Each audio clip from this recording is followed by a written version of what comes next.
বিসমিল্লাহির রহমানির রহিম। খালেদার গুলশানের কার্যালয়ে পুলিশের তল্লাশি।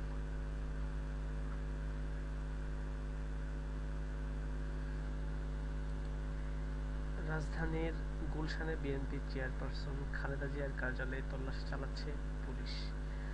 আজ শনিবার সকালে এই তল্লাশি শুরু হয়। তার আগে আজ সকালেই ওই কার্যালয়ের সামনে অতিরিক্ত পুলিশ মোতায়েন করা হয়। বিএনপির চেয়ারপারসনের প্রেস উইংয়ের সদস্য শামসুদ্দিন দিদার বলেন, আজ সকাল ৮টার দিকে পুলিশ ওই কার্যালয়ে তল্লাশি শুরু করেন। এর আগে বিএনপির চেয়ারপারসনের প্রেস উইংয়ের আরেক সদস্য সায়রুল কবির খান জানিয়েছিলেন, আজ সকালে ওই কার্যালয়ের আশপাশে অতিরিক্ত পুলিশ অবস্থান নিয়েছে। কেন পুলিশ এসেছে সে বিষয়ে কিছু পুলিশের পক্ষ থেকে তাদের জানানো হয়নি। সাধারণত ওই এলাকায় নিরাপত্তার জন্য কিছু পুলিশ মোতায়েন থাকে। আজ সকাল থেকে অতিরিক্ত পুলিশ দেখা যাচ্ছে।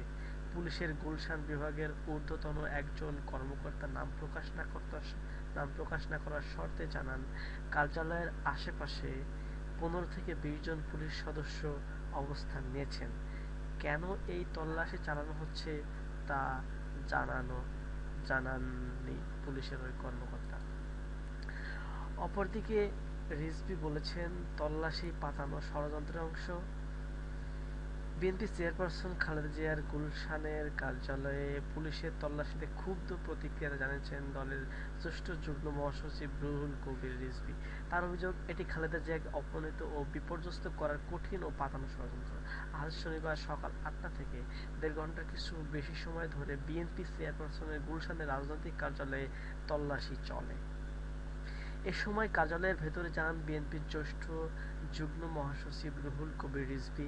তল্লাশি শেষে সকাল ৯:৩০টার কিছু পরে সেখান থেকে বেরিয়ে আসেন তিনি। রিজভী বলেন, অজ্ঞাতনামা এক ব্যক্তির সাধারণ ডায়েরির ভিত্তিতে ম্যাজিস্ট্রেটকে দিয়ে সার্চ ওয়ারেন্ট করিয়ে কার্যালয়ে তল্লাশি চালানো হয়েছে। তিনি নিন্দা ও ধিক্কার জানিয়ে বলেন, হাওর সহ নানা ঘটনায় সরকার যে বিপর্যস্ত সেদিক থেকে দৃষ্টি ফেরাতে এটি করানো হয়েছে। বিএনপি নেতা রিজভীর দাবি, তল্লাশি চালিয়ে পুলিশ কিছুই পায়নি।